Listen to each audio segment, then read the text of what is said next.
قصتي غادي نبداها لكم من واحد النهار. كنت باقا عاقله عليها مزيان. كنت جالسه في محطه ولاد الزيان وكنتسنى في الناس اللي غادي نخدم عندهم ان شاء الله. ايوا هذه اول مره غادي نخدم واول مره اللي غادي نجي فيها لدار البيضاء. كنت غير كنسمع بها، الناس فيها مزروبين وقوه الطوموبيلات ما كان غير جري عليا ونجري عليك، كل شيء مفتون يا ربي السلامه. هذا الشيء عادي بالنسبه ليا وانا واقفه كنتسنى. جا واحد السيد وسولني: واش انتي هي بنت السي ابراهيم؟ قلت له قال لي: ما تخافيش يا بنتي، انا خدام عند هذوك الناس اللي غادي تخدمي عندهم ان شاء الله. ايوا شد من عندي الساك ومشيت معاه في الموطور. وانا غادا قال لي: يا بنتي غادي نقدم لك راسي، انا الصالح وتيعيطوا لي با صالح ديال العساس تاع هاد النار تاع هاد الناس، واللي غادي نوصيك بيه هو الصبر يا بنتي. وانتي اش سماك الله؟ قلت ليه: سميتي نعيمه وراني اول مره نجي نخدم في هاد المدينه والصراحه راه فيا شويه تاع الخلعه. قال لي: مرحبا بك يا بنتي، ما عندك مناش تخافي، عادي غير ديها في خدمتك وما عندك مناش تخافي. ايوا وصلنا الفيلا فين كان هادوك الناس. اش غادي نقول لكم، فيلا كبيره تبارك الله، وباني الناس مسك تبارك الله عليهم. في الدخله بانوا لي ولادهم زوينين ما شاء الله تبارك الله عليهم، كانوا كيلعبوا في الجارده. وقال لي: يا با صالح استنى يا بنتي هنا حتى نعلم ولات الدار. ايوا بقيت واقفه وحدايا هذوك الوليدات كيلعبوا وصاكي في يديا والخلعه باقا ما تلقاتش مني. بقيت غير ساهيه وكنفكر في دارنا وخواتاتي وامي، وكنتفكر دوك الدعاوات ديالهم اللي غادا انا خارجهم من ورايا. الظروف هي اللي خلاتني كنخدم، حيت با تحرق ليه الكوري ومشى ليه كل شيء وكان مرض فيها. ايوا اش غادي نقول لكم، حالته كانت غاده وكتكفس، ودابا راه غير جالس لا خدمه لا والو، حيت كل شيء اللي كان عندنا تحرق. وانا جيت نخدم في المدينه باش نعاونه. ايوا انا نسمع واحد الصوت: الالا الالا، سبحان الله فين سرحتي؟ وكان هذا الصوت مولات الدار. ما حسيتش بها حتى لقيتها واقفه قدامي، هي وبا صالح ما شاء الله عزين اللي فيها، تقول غير نصرانيه وصافي. قلت: سمحي لي يا هلاله ما ديريهاش مني قله الصواب. قالت لي: شوفي راه قال لي با صالح راكي مخلوعه ونبغيك تكوني مرتاحه وحسي راسك بحالك بحال داركم. راه احنا اللي دخل دارنا نحسبوه واحد منا، غير هي واحد المسألة خاصة تكونك غير عارفاها. اي حاجة كطرا في هاد الدار ما نبغيهاش تخرج على برا، واي حاجة بغيتيها وقوليها ليا. اما من ناحية ديال الشقا والتخمال انا نبغي غير النظافة، هي كل شيء عندي. وبالنسبة للماكلة راه غادي نبقى ديما معك في الكوزينة، بين ما حفظتي طريقة اللي كنطيب بها وتحفظي السيستم ديالنا. قلت ليها: واخا لالا ما يكون غير خاطرك. قالت لي: سيري دابا وارتاحي في بيتك. ايوا مشيت للبيت ما نقولش ليكم مجهز بكل شيء تبارك الله. وقالت لي: هانتي ارتاحي اليوم وها هو الدوش حداك، دوشي ونحسي وارتاحي باش غدا تفيقي بكري. هذيك الليله دازت مزيان وارتاحيت من التكرفيصه ديال الطريق. وفي الصباح نط وبديت الشقا. في الحقيقه داك الشيء كان ساهل، حيت ما عندهمش كثره الشقا بزاف وكل شيء غير بالمواكن. حتى من التشطيب كان بالماكينه والتصبين بالماكينه، حيت احنا مولفين بالعروبيه كنصبنوا غير بيدينا. واخا مولفاش ليهم، مولات الدار علماتني كل شيء، وحتى هي عجبها الحال حيت كنت ناضيه وما كنتش كنعيا. في الحشيه جا مول الدار حيت كان كيسير واحد الشركه، نسيت هما راه كانوا ساكنين على برا، وملي قرروا يدخلوا للمغرب داروا واحد الشركه هنايا وانتقلوا باش يعيشوا هنا. وسول مولات الدار: واش هذه هي البنت اللي كل شيء اللي قلتي عليها ليا؟ جاوبته: قال لي: مرحبا بك، من تما ما جاش عاود معايا الهضره. كان واحد السيد معقول بزاف ومتواضع وما فيهش كثرة الهضره. حدي كنت كنشوفو كيلعب مع ولادو، وملي كيسالي كيطلع للبيت اللي فيه البيرو باش كيكمل فيه الخدمه. الصراحه الناس الله يعمرها دار. ايوا دازت ليا وتعلمت مزيان طقوس ديال المدينه، ووليت حتى انا متحضره، حيت المراه اللي جيت نخدم عندها تهلات فيا بزاف، ورجعتني وحده اخرى اللي يشوفني يقول مشي هي انا ديال شحال هادي. ولكن الاصل باقي هو كنت كمنهزش فيهم الراس، وواخا داز مده بقيت كنحشم.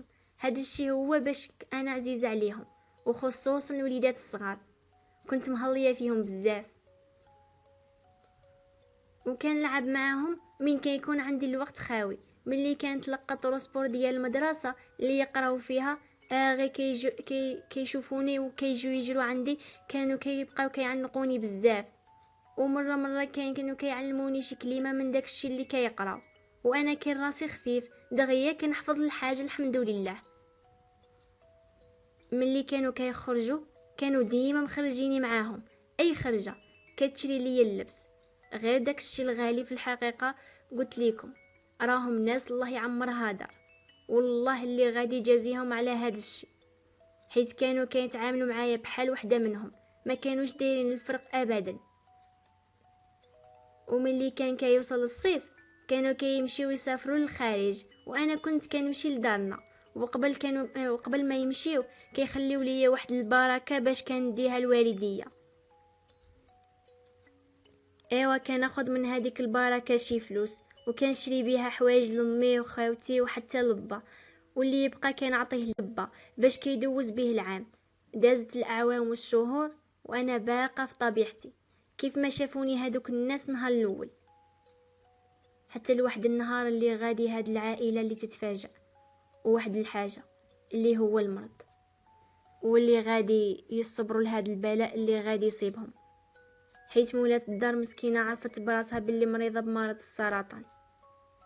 ولكن حتى المراحل الاخيره ديالو اش غادي نقول لكم، هاد قضاء الله وقدره، وامتحان صعيب داز عليهم، وكنا مشوشين عليها، وبطبيعه الحال كما نبينوش ليها حتى هي كانت راضيه بالمكتاب، حيت كانت مرا متدينه بزاف تبارك الله عليها. بطبيعه الحال 6 شهور وهي كتكابر، حتى لواحد النهار وهي في الفراش كان زاد عليها الحال بزاف، وعيطت ليا وقالت ليا عيطي على مول الدار يجي دابا. ولكن قبل ما يجي قالت ليا شوفي ابنتي، راكي عارفاتي وراكي عارفاني مزيان، ما عندي خواتات، كنت دايرك بحال وحده مختي وما اكثر. قلت ليها عمري ما ننسى خيركم. قالت لي الحاجه وحده نوصيك عليها، راه الموت هادي وكنحس بها قريبه، راني مقلدك على ولادي تهلاي فيهم، انتي عارفه راسك عزيزه عليهم وهما راهم مولفينك بزاف. قلت ليها كوني هانيه لاله، وطلبت مني السماح الى شي نهار شفت منها شي عيب. قلت ليها هلاله انتي راكي مصرفه فيا غير الخير، انتي ومول الدار.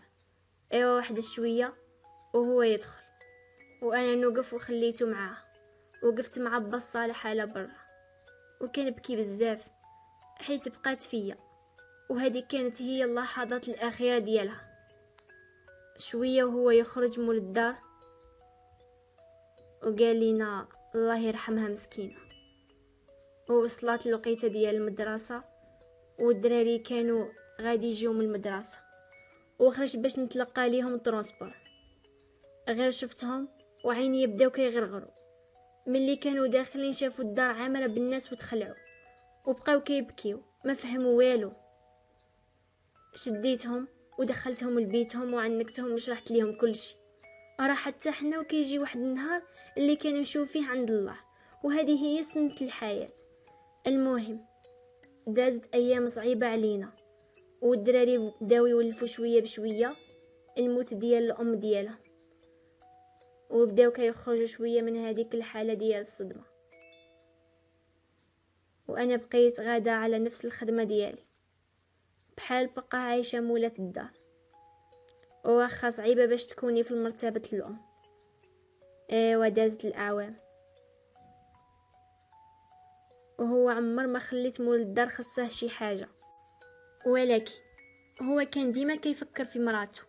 حتى لواحد النهار جا عندي وقال لي شوفي، ما عندي ما نخبي عليك، المرحومة راه كانت مقلداني ورمات عليا العار وقالت لي الا كنت ناوي نتزوج بك وما ندخل حتى وحده من غيرك على ولادي، وانا راه بان ليا جا الوقت، والدراري راه اذا فهموا هذا الشيء راهم عارفينك مولفينك، وبهذا الشيء بطبيعه الحال ما كان عندك حتى شي مانع.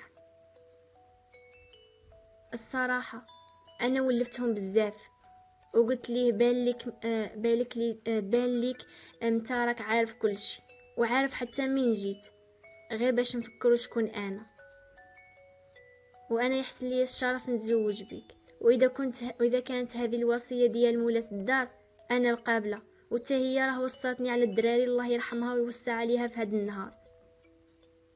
وداك الشيء اللي كان مشينا دارنا في العروبيه وخطبني ودرنا العقد، وقال لي باش نديروا العرس، ولكن انا ما بغيتش، قلت ليه لا، غير باش نحترف رغبه ديال دوك الدراري مساكن باش ما يحسوش بواحد الفرق. والصراحه تخلطت عليا بزاف، ما عرفت واش نفرح ولا نبكي، حيت المرحومه كانت عزيزه عليا بزاف وديما كانت فكرها، وعمرها ما خسرت لي الخاطر ولا خلاتني ناقصه شي حاجه. الحمد لله رجعاتني وحده اخرى. ايوا دازت مورا زواجنا 5 سنين وكبروا الدراري وتبارك الله تا انا حملت وولدت واحد البنيه، ودابا ما خصني خير والحمد لله. مور تا هو مهلي فيا ومهلي في دارنا في العروبيه. ايوا كل شهر كيصيفط ليهم الشهريه، وحتى با بدا تا هو كيرجع داكشي اللي تحرق ليه من قبل، الحمد لله.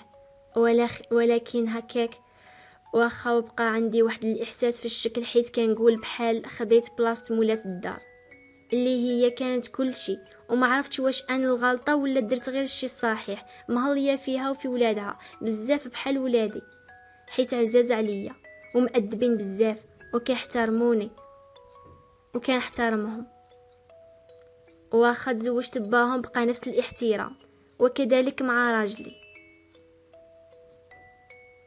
وبقى كيف ما شافني نهار الاول عمرني ما زعمت عليه بزاف، حيت هكذا انا. والحمد لله على كل حال. كنمشيو غير بالمكتب اشنو كنت ناويه ندير ودابا فين وليت، وهذه هي قصتي وهذه هي حكايتي. نتمنى تكون عجباتكم بزاف.